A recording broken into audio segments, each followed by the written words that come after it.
Біріншіден түсті жалпы елге жорту дұрыс емес. Өйткені Жүсіп пайғамбарға түсін жортқан кезде біреу қалжыңдап жориды.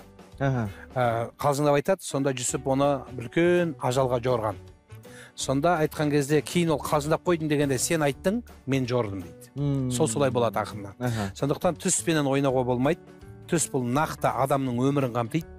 Үш түрлі түс болады. Алладан, шайтаннан және нәпсәни дейді, ойлағаннан болады. Сондықтан соны қайсы екенін білетін адам қарау керек. Ислам тарихындағы бірнеше ғұламалар өткен, солардың кітаптарымен түгел аударып қазақ тіліне, және өзің үлкендердің, игі жақсылардың қазақтың түсті қалай жортындайтын толық еңбек соның ішіне қосылып, және өзім қосымша жорып беретін боламын. Мен үшін ең соңғы түстердің ішіндегі жорудың ішінде ең ауыры демесем де бір қиындауы, мынау заманауи қазіргі түстер бар. Түсімде Джеки Чанды көрдім деген сияқты, көрдім деген сияқты. Сол түстерді сәл жорымы пайымы қиындау болады, ал бірақ жалпылама біздің халық түсті қандай түс көрсе де жақсылыққа жорған. Сіздің түсіңіз бойынша ордалы жылан бұл ағайындыққа жорылады. Туыстарыңыз үйге келуі, қуаныш, әйтеуір адамның келуі. Соған жорған дұрыс па?